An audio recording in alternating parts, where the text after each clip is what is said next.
Acclame pour la gloire de Dieu. Pousse des cris de joie car il est le roi. Il mérite d'être élevé.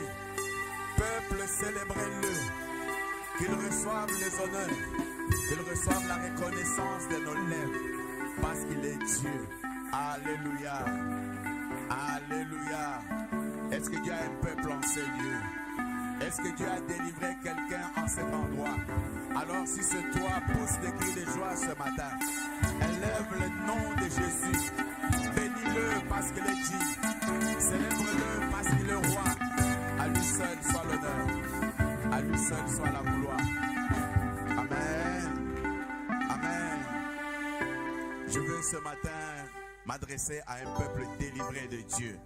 Parce que le Dieu que nous venons invoquer ici, c'est le Dieu de la délivrance. Bien-aimés, nous ne pouvons pas regarder à la délivrance sans connaître qui est celui qui nous délivre. C'est par sa main puissante qu'il est en train de nous délivrer. C'est par sa main puissante qu'il nous fait du bien. C'est par sa main puissante qu'il nous a affranchis. Alléluia. Alors acclame pour ce Dieu-là. Parce qu'il est réellement puissant. Il est réellement bon. Il est réellement un Dieu d'amour. Si tu as ta Bible dans le livre d'Exode, chapitre 3, à partir du verset 7, que les textes soient déjà sur les écrans, parce que nous allons partir avec une grande vitesse pour rattraper le temps qui nous reste. L'Éternel dit: j'ai vu la souffrance de mon peuple qui est en Égypte, et j'ai entendu les cris que lui font pousser ses oppresseurs, car je connais ses douleurs. Je suis descendu pour les délivrer de la main des Égyptiens et pour le faire monter de ce pays dans un bon et vaste pays, dans un pays où coule le lait et le miel, dans les lieux qu'habitent les Cananéens, les Essiens, les Amoréens, les Phérésiens, les Ébysiens et les Jébusiens. Voici, les cris d'Israël sont venus jusqu'à moi, et j'ai vu l'oppression que leur font souffrir les Égyptiens. Maintenant, va, je t'enverrai auprès des pharaons, et tu feras sortir d'Égypte mon peuple, les enfants d'Israël. Parole de Dieu. Alléluia. Et dans le livre de Daniel, le chapitre 5,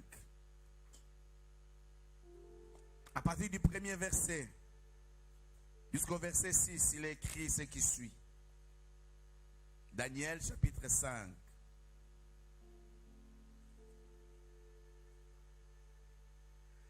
Le roi Belchassar donna un grand festin à ses grands au nombre de 1000, et il but du vin en leur présence. Belchassar, quand il eut goûté au vin, fit apporter les vases d'or et d'argent que son père, Nebuchadnezzar, avait enlevés du temple de Jérusalem, afin que le roi et ses grands, ses femmes et ses concubines s'en servissent pour boire. Alors, on apporta les vases d'or qui avaient été enlevés du temple de la maison de Dieu à Jérusalem. Et le roi et ses grands, ses femmes et ses concubines s'en servirent pour boire. Ils burent du vin et ils louèrent les dieux d'or, d'argent, d'airain, de fer, de bois et de pierre. Écoute ça. En ce moment, apparurent les doigts d'une main d'homme, et ils écrivirent en face du chandelier, sur la chaude de la muraille du palais royal. Le roi vit cette extrémité de main qui écrivait. Alors, le roi changea de couleur, et ses pensées le troublèrent. Les jointures des ses reins se relâchèrent, et ses genoux se heurtèrent l'un contre l'autre. Parole de Dieu. Alléluia. Tu peux t'asseoir dans sa présence.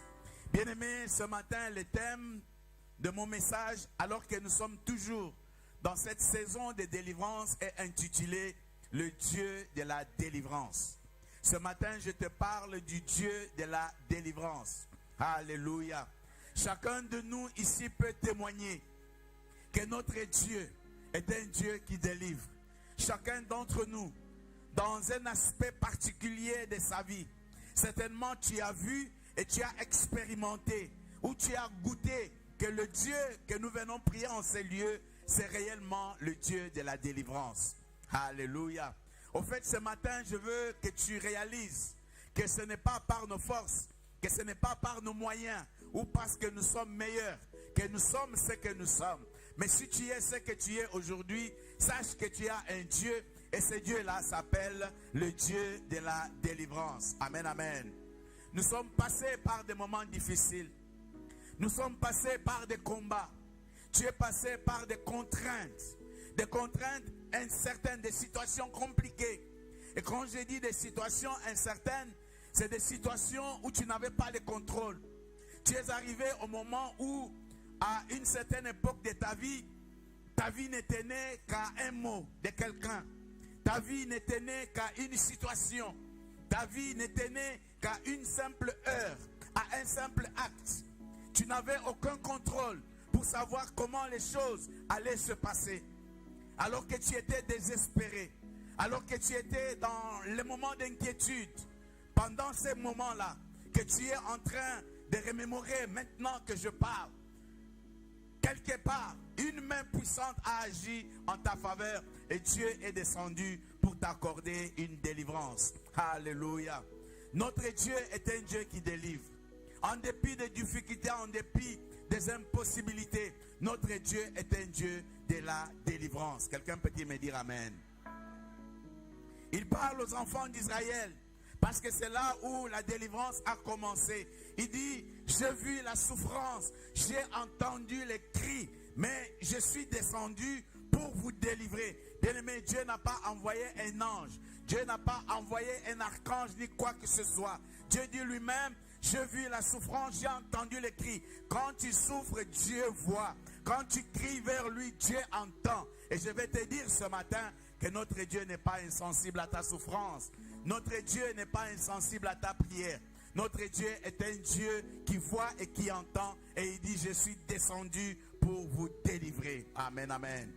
Quel que soit ton problème, quelle que soit la situation, quel que soit le moment, quel que soit le problème, la situation ce matin, j'insiste là-dessus, je vais te dire, parce que les enfants de Dieu, oui, le peuple de Dieu, nous ne serons jamais tranquilles, parce qu'il y a un ennemi qui nous combat chaque jour et chaque instant. Nous avons celui qui s'élève pour s'opposer contre le plan de Dieu dans nos vies. Tu as toujours quelqu'un qui t'empêche d'accomplir les choses qui contribuent à ton bonheur sur cette terre, afin que ta vie soit réellement cette vie-là abondante. Mais à chaque fois qu'il s'élèvera dans sa vie, à chaque fois que les montagnes se dresseront au-devant de toi, à chaque fois qu'il y aura des barrières, qu'il y aura des difficultés, qu'il y aura des situations impossibles, sache que tu as un Dieu.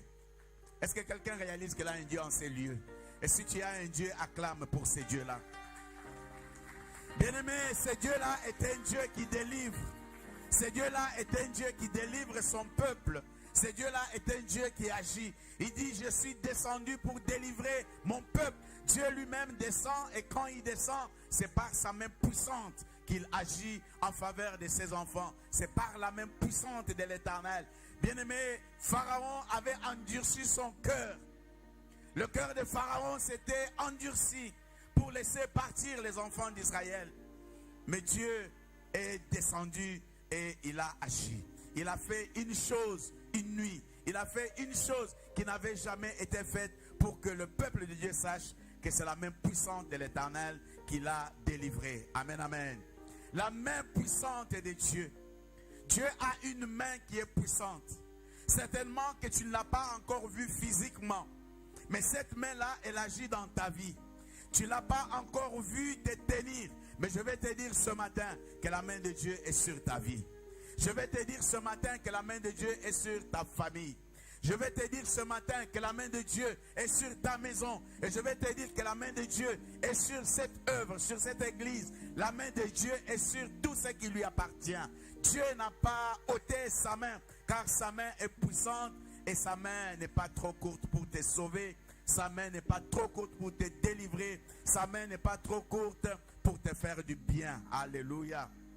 Le roi Belchassar voulait expérimenter la puissance de Dieu. Il est entré pour toucher au sacré. Il a touché à ce qu'on ne touche pas.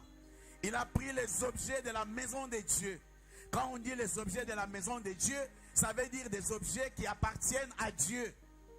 Et il en a pris pour l'essuyer, pour boire dans les coupes qui sont dédiées à l'Éternel des armées. La Bible dit qu'il a réuni ses grands, ses femmes, ses concubines. Il les a rassemblés et il a voulu humilier le nom de l'Éternel des armées. Mais pendant qu'il faisait cela, Dieu n'est pas resté tranquille sur son trône. Dieu a dit, trop c'est trop, on ne peut pas aller jusque-là. Bien-aimé, je te dis ce matin, tu es la prunelle de l'œil de Dieu. Personne ne peut te toucher et Dieu est resté insensible. Quand il y a quelque chose qui arrive dans ta vie, sache que Dieu est en train de veiller sur toi. Alléluia. Dieu est au contrôle. Même si cela dure, même si tu as l'impression que Dieu t'a abandonné, je te dis ce matin, Dieu n'abandonne pas ses enfants. Dieu ne t'a pas abandonné. Dieu n'a pas abandonné ta vie. Dieu n'a pas abandonné ta famille. Dieu n'a pas abandonné ta maison. Et la Bible dit que pendant qu'ils étaient en train de se célébrer, en train d'essuyer les ustensiles de la maison de Dieu, une main invisible s'est levée et elle a commencé à écrire sur le mur. Une main invisible s'est levée et elle a commencé à écrire sur le mur. Et à cet instant-là, la Bible dit que le roi, la fête s'est arrêtée. Les genoux du roi ont commencé à trembler. Il a réalisé que quelque chose allait lui arriver, qu'un malheur allait arriver dans sa vie. Alléluia. Bien-aimé, je suis en train de déclarer ce matin que quiconque te touche, touche à Dieu. Et que Dieu ne restera pas insensible. Que les sorciers qui sont en train de toucher à sa vie, bien à ta vie ce matin, je t'annonce qu'ils vont faillir au devant de toi. Que Dieu va écrire leur décret, le décret qui va arrêter leur vie sur ta vie. Sache ce matin que tu n'es pas n'importe qui. Regarde à quelqu'un et dis-lui, je ne suis pas n'importe qui. Oh, tu es un enfant bien-aimé de Dieu. Tu es celui que Dieu aime. Oh, je vais te dire encore ce matin, Dieu te connaît. Oh, Dieu te connaît par ton nom. Dieu connaît ton adresse. Dieu sait là où tu habites, Dieu le sait. Le lieu où tu habites, ta maison, Dieu connaît ton adresse. Alléluia. Il sait te localiser. Quand il envoie ses anges, il sait là où ils vont te trouver. Alléluia. Notre Dieu est un Dieu fidèle. Amen, amen. Sa main est sur ta vie. Sa main est sur nos maisons. Sa main est sur notre église. Et la main de Dieu est une main de délivrance. Bien-aimés, dans le livre de l'Exode, je vous ai dit que le cœur du Pharaon s'obstinait. Mais pendant que le cœur du Pharaon s'endurcissait, Dieu était en train de préparer une délivrance pour son peuple.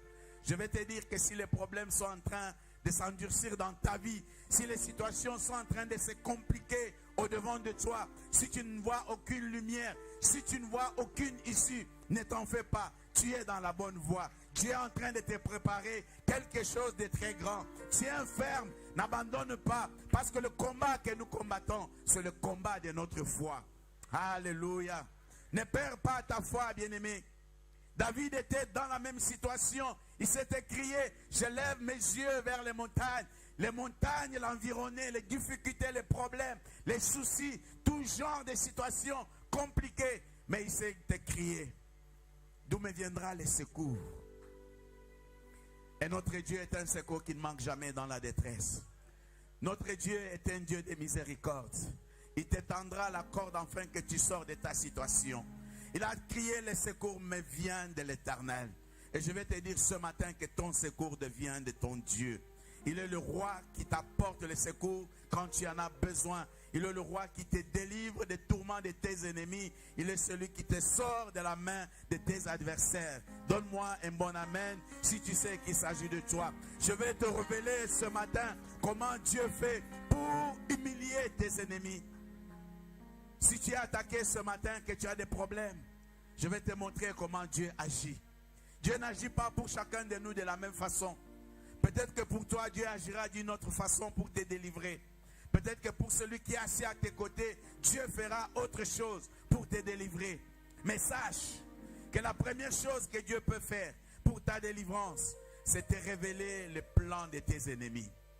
Premièrement, Dieu te révélera le plan de tes ennemis. Alléluia. Ceux qui sont en train de comploter contre ta vie, Dieu dit, si l'on forme des complots contre ta vie, sois rassuré, cela ne vient pas de Dieu. Alléluia. Il dit, si l'on forme des complots contre toi, cela ne vient pas de moi. N'accuse pas Dieu.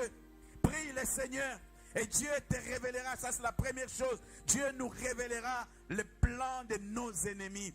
Dans 2 Rois, le chapitre 6, du verset 8 au verset 20, il y a cette histoire où le roi de Syrie voulait détruire les enfants d'Israël. Mais tous les plans, tous les complots qu'il était en train de mettre en place pour détruire les enfants d'Israël, Dieu les révélait au travers du prophète Élisée aux enfants d'Israël. Alléluia. Alléluia.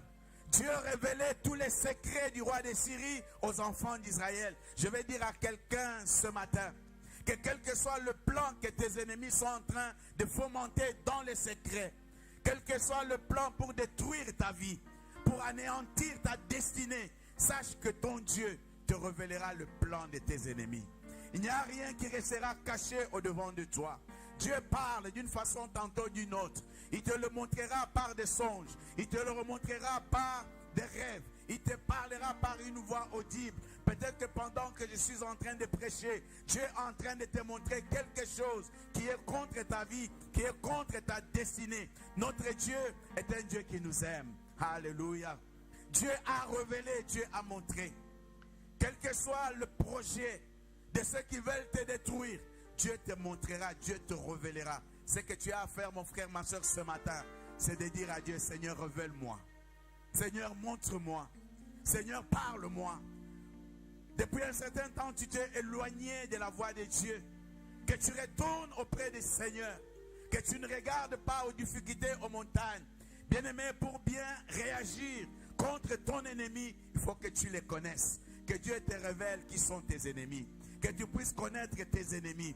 Quand tu connaîtras tes ennemis, tu prendras la domination sur eux. Quand Dieu te révélera leurs plans, tu les anéantiras. Et ce matin, je déclare que les plans de l'ennemi contre ta vie sont nuls et sans effet. Au nom puissant de Jésus, j'ai dit ce matin que tous ceux qui fomentent des choses contre ta destinée sont anéantis au nom puissant de Jésus. Je prophétise sur ta vie ce matin la connaissance. Je déclare que Dieu te donne des rêves, que Dieu te donne des songes et que Dieu te révèle les choses qui sont cachées dans ta vie au nom puissant de Jésus.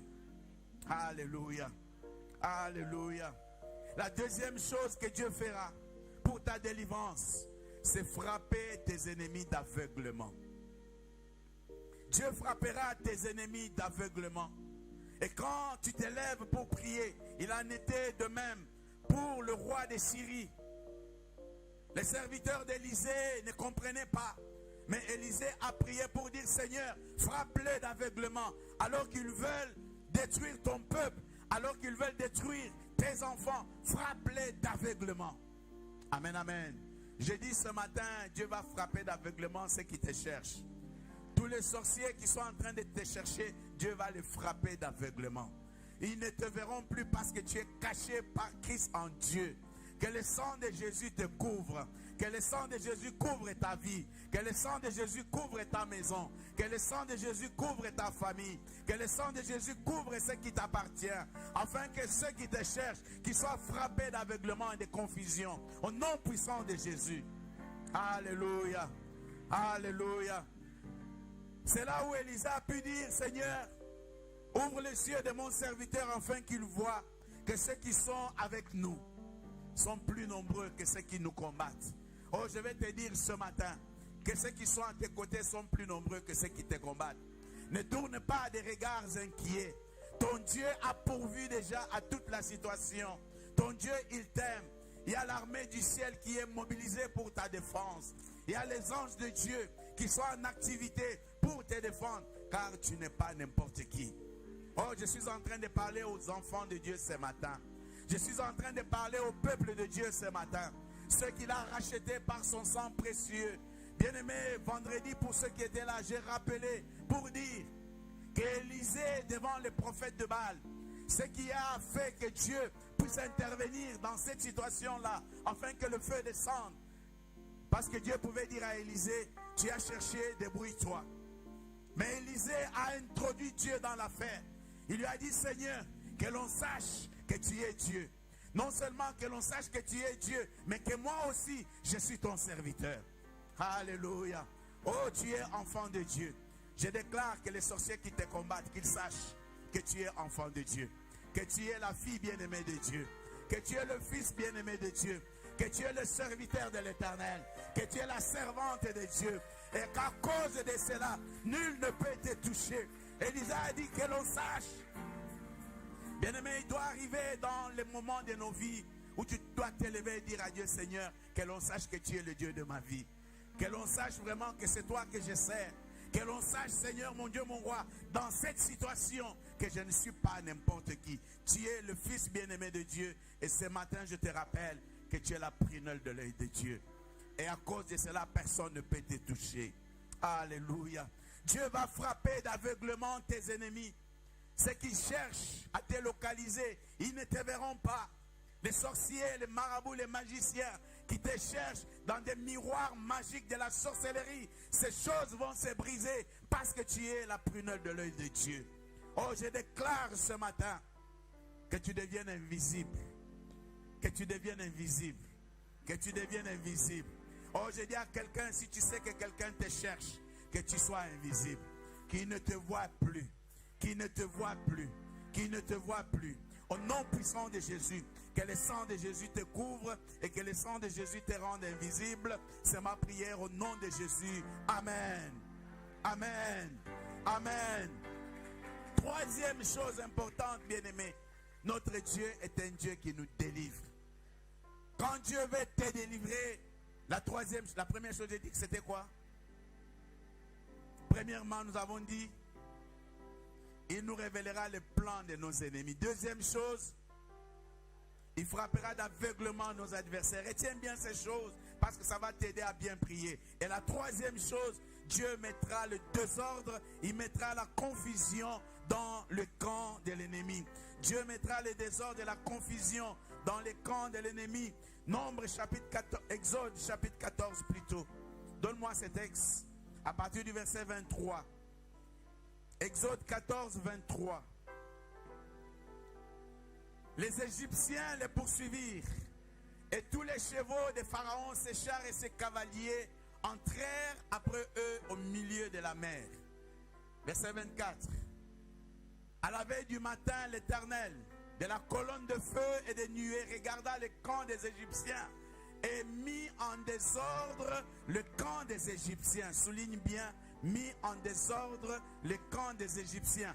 Comment Dieu a-t-il fait pour mettre en désordre le camp des Égyptiens? Verset 25.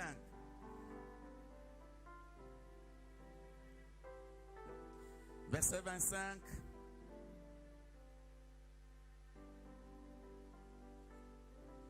Ça ne marche pas?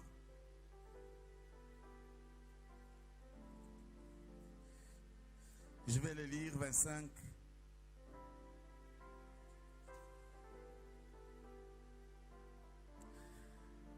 Il ôta le roue de leur char et en rendit la marche difficile.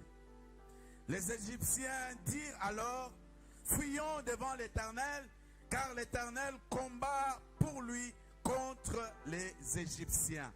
Alléluia. Voilà comment l'Éternel a mis le désordre. La Bible dit, l'Éternel ôta le roue de leur char et il rendit la marche de leur char difficile. Et les Égyptiens, c'est dire, fuyons devant Israël. car l'Éternel combat pour lui contre les Égyptiens. Il en sera ainsi pour toi au nom puissant de Jésus. Dieu mettra le désordre dans les camps de ceux qui te poursuivent. Bien-aimé, il arrive à un moment donné, je suis en train de parler à quelqu'un. Tu as l'impression que tu es dans la saison où les problèmes te poursuivent. Tu sors d'un problème, tu rentres dans un autre. Tu sors d'un malheur, tu rentres dans un autre. Tu sors d'une difficulté, tu rentres dans une autre. Tu as l'impression comme cela que le monde est contre toi, que la vie est contre toi, que le ciel est contre toi. Mais j'ai une bonne nouvelle ce matin. Le Dieu de la délivrance ne t'a pas abandonné. Oh, je te dis ce matin, Dieu va mettre le désordre contre tous les problèmes qui te poursuivent. Tu as l'impression parfois aussi que les hommes te poursuivent. Tu sors à gauche, tu rencontres quelqu'un, il te cause un problème. Tu fuis là-bas, tu vas à droite, tu rencontres encore quelqu'un, tu pensais que ça va bien marcher avec lui, il te fait encore un problème. Les problèmes te poursuivent, les hommes te poursuivent, tu as l'impression que rien ne marche. Mais je déclare sur ta vie ce matin que Dieu va mettre les désordres dans les camps de ceux qui te poursuivent. Que tous les problèmes qui sont obstinés à te poursuivre, Dieu va mettre les désordres. Dieu va rendre leur marche difficile.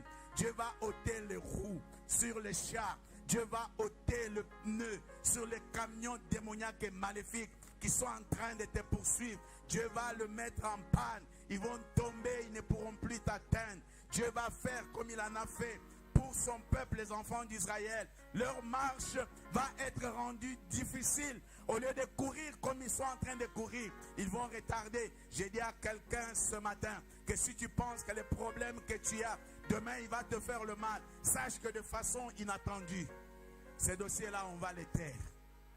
Ces dossiers-là, on va les taire. Il y a un dossier qui est en train de te poursuivre. En fait, Dieu me dit de parler à quelqu'un. Il y a une situation qui est en train de te poursuivre. Tu as l'impression que demain, ce sera le jour de la fin. Mais Dieu te dit ce matin, calmos. Ça va se ralentir. Ça va s'arrêter. Tu ne sais pas comment ça va se faire. Mais quelque chose va se passer. Rien ne va t'arriver. Parce que tu es celui que Dieu aime. Tu es la personne que Dieu aime.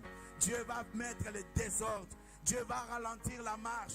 Dieu va mettre la confusion dans le camp de ceux qui te poursuivent. Que tous les problèmes, tous les malheurs, toutes les difficultés qui sont en train de te poursuivre aujourd'hui, Dieu va les ralentir. Alléluia. Alléluia. Et je prie ce matin que le ralentissement puisse perdurer. Si c'était un mois, que ça soit une année. Si c'était un an, que ça devienne 5 ans. Si c'était 5 ans, que ça devienne 10 ans.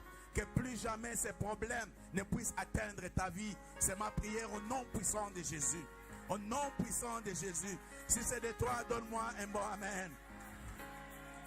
Oh, la main de l'Éternel va opérer ces choses. C'est la main de l'Éternel qui a ôté les roues sur les chars des Égyptiens. Tous les chars qui poursuivaient les enfants d'Israël, Dieu a ôté les roues. Dieu a des mécaniciens qui agissent au même endroit, au même moment pour tout le monde. Alléluia. Et ces mécaniciens-là sont intervenus à l'instant T. Parce qu'il est le maître des temps et des circonstances. Et tous les chars des Égyptiens n'avaient plus de roues. Comment peuvent-ils rouler? Comment peuvent-ils marcher? Comment peuvent-ils te poursuivre? Comment peuvent-ils être à ta suite matin, midi et soir? Je déclare ce matin la fin du cycle des problèmes. La fin du cycle des problèmes. La fin du cycle des situations difficiles. La fin du cycle des situations inattendues dans ta vie. Au nom puissant de Jésus. Au nom puissant de Jésus. Au nom puissant de Jésus. Quatrième chose. Notre Dieu est un Dieu de délivrance. Et je vous parle de ce Dieu-là qui va te délivrer. Peut-être que ce n'est pas ton cas, ce que je viens de dire. Mais la Bible me dit ce matin de te dire que Dieu humiliera tes ennemis. Dieu humiliera tes ennemis. Dieu humiliera ceux qui te poursuivent. Dieu les abaissera. Dieu leur fera la honte. Alléluia. 1 Samuel chapitre 19. Il y a une histoire qui a ému mon cœur. Dans 1 Samuel chapitre 19. Tu vas écouter ça et tu seras surpris. 1 Samuel chapitre 19 à partir du verset 18 jusqu'au verset 24. Écoute l'histoire. C'est ainsi que David prit la fuite et qu'il échappa. C'était le roi Saul qui poursuivait David pour le tuer. David va prendre la fuite et il va s'échapper. Il s'est rendu auprès de Samuel à Rama et lui raconta tout ce que Saül lui avait fait. Puis il alla avec Samuel demeurer à Najoth. On le rapporta à Saül en disant, voici, David est à Najoth près de Rama. Saül envoya des gens pour prendre David, en fait pour l'attraper. Ils virent une assemblée de prophètes qui prophétisaient, ayant Samuel à leur tête. L'Esprit de Dieu saisit les envoyés de Saül et ils se mirent aussi à prophétiser eux-mêmes. Il envoie une première fois des gens pour aller attraper David. Et quand ils arrivent, David, il a fui. Il est allé se cacher auprès du prophète Samuel. Et le prophète Samuel était avec le fils des prophètes. Et ils étaient en train de prophétiser. Et quand les policiers, quand les gendarmes, quand ceux qui étaient envoyés pour attraper David sont arrivés, l'Esprit de Dieu les a frappés. Et au lieu d'attraper David, ils se sont mis à prophétiser. Alléluia. Oh, je vais déclarer sur ta vie que ceux qui t'en veulent du mal, qu'ils prophétisent le bonheur sur ta vie. Que ceux qui veulent te maudire, quand ils arriveront sur ta vie, qu'ils déclarent ta réussite, qu'ils déclarent ton succès, qu'ils déclarent ton élévation. Au nom puissant de Jésus. Verset 21. On en fit rapport à Saül qui envoya d'autres gens et eux-mêmes aussi prophétisèrent. Deuxième fois, il s'est dit, mais qu'est-ce qui se passe? Je vous ai envoyé pour attraper ce petit bonhomme et de me le ramener. Vous êtes devenus des prophètes. Il a envoyé une deuxième troupe.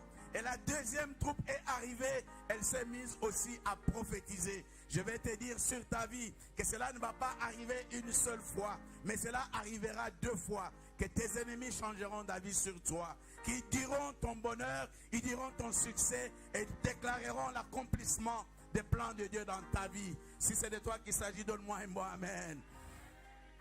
Il en envoya encore pour la 3e fois. Et ils firent quoi? Ils prophétisèrent. Tes ennemis vont changer de langage. Oh, Dieu va les humilier. Dieu va les rabaisser. Dieu va les frapper. Écoute maintenant ce qui va arriver. Alors Saül alla lui-même à Rama. Il a dit, trop c'est trop. Moi-même je vais aller. Je vais aller attraper ce petit bonhomme-là. Arrivé à la grande citerne qui est à Sékou, il demanda, où sont Samuel et David? On lui répondit qu'ils sont à Najoth, près de Rama. Et il se dirigea vers Najoth, près de Rama. L'Esprit de Dieu fut aussi sur lui. Et Saül continua son chemin en faisant quoi? En faisant quoi? Jusqu'à son arrivée à Najoth et à Rama.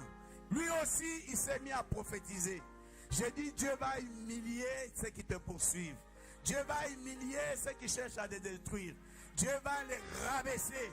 Écoute comment Dieu a rabaissé cet homme. Verset 24. Écoute-moi ça. Saül était le roi. Alléluia. Il était roi. 3 fois, il a envoyé des gens. Ces gens-là ont changé d'avis sur David. Parce que David n'était pas n'importe qui. Il était l'élu de Dieu. Il était celui que Dieu a choisi. Oh, je vais te dire ce matin que les regards de Dieu sont sur ta vie. Tu n'es pas n'importe qui. Dieu t'a choisi et Dieu va te défendre. Il ôta ses vêtements. Et il prophétisa aussi devant Samuel. Et il se jeta comment? Il se jeta comment? Nu par terre tous ces jours-là et toute la nuit. C'est pourquoi l'on dit Saül aussi est-il parmi les prophètes. Alléluia. Alléluia. Une fois il a envoyé des gens. Ces gens-là, Dieu les a frappés et ils sont devenus des prophètes. 2 fois il a envoyé des gens. Ces gens-là, Dieu les a frappés et ils sont devenus des prophètes. 3 fois il a envoyé des gens. Ces gens-là, Dieu les a frappés et ils sont devenus des prophètes. Lui-même il s'est levé, il a dit, trop c'est trop, je vais aller en finir. Et quand il est arrivé, il a commencé à prophétiser. Mais comme il voulait faire du mal à David, Dieu lui a dit, je vais t'humilier. Alléluia. Imaginez-vous le roi Saül, revêtu de ses habits de roi, qui prophétise mais qui est nu, qui a ôté ses habits devant le peuple. Quelle humiliation.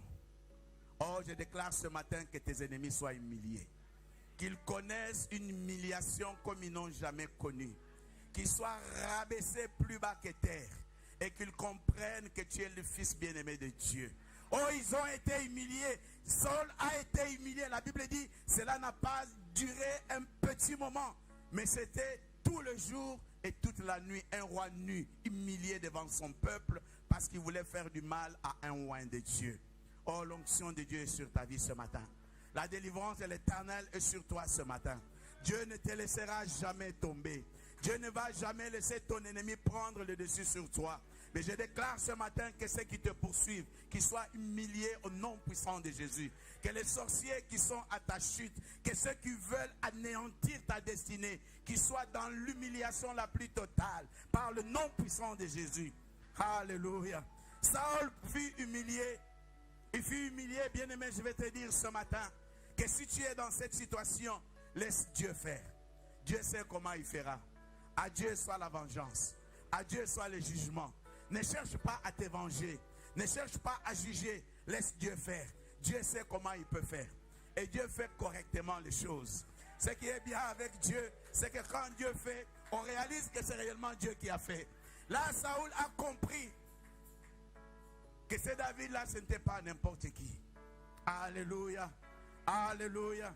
Et quand David est sorti de là, c'est là où Dieu a suscité Jonathan, fils de Saul, pour pouvoir continuer à défendre David. Parce que David était le choix de Dieu. Oh, tu es le choix de Dieu ce matin.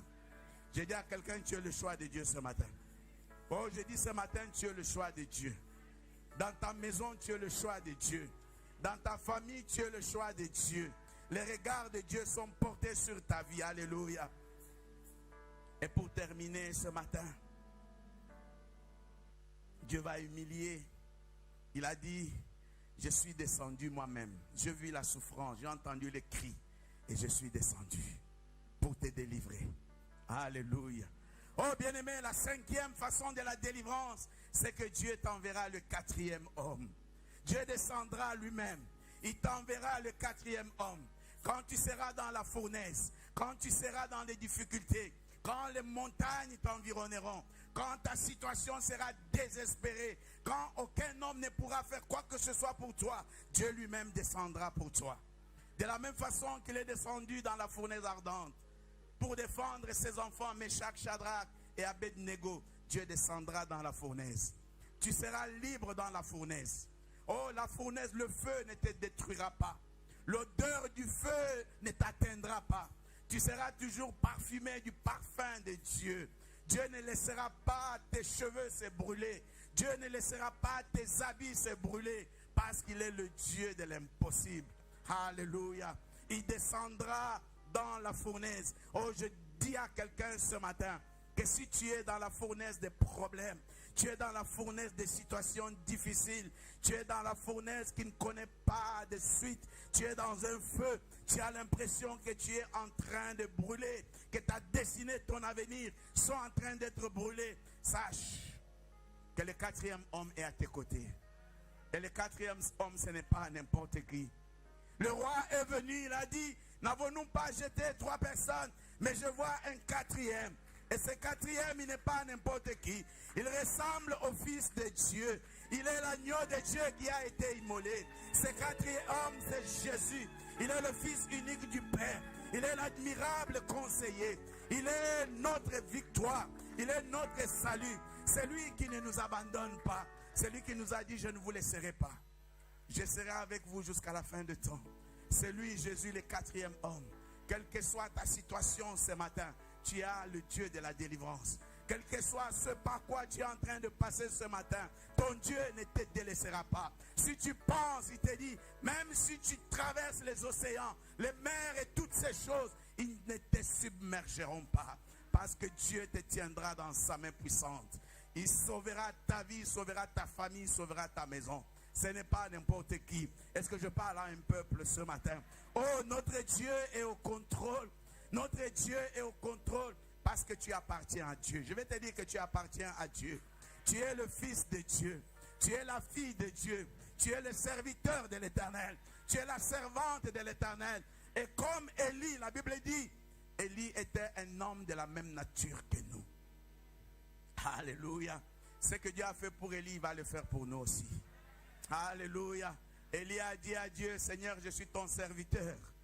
Oh, la honte sera pour toi. Que l'on sache aujourd'hui que tu es Dieu. Alléluia. Alléluia. Josué s'est levé, il a dit à Dieu, Seigneur, j'ai un travail à faire, j'ai des ennemis à détruire, j'ai des combats à mener, mais le temps est contre moi. S'il te plaît, Dieu, arrête le soleil, arrête le temps, que j'en finisse avec ces incrédules. Oh, je vais te dire ce matin, que Dieu te donnera l'autorité sur tes ennemis. Dieu arrêtera les temps et les circonstances jusqu'au moment où il en aura fini avec chacun de tes adversaires.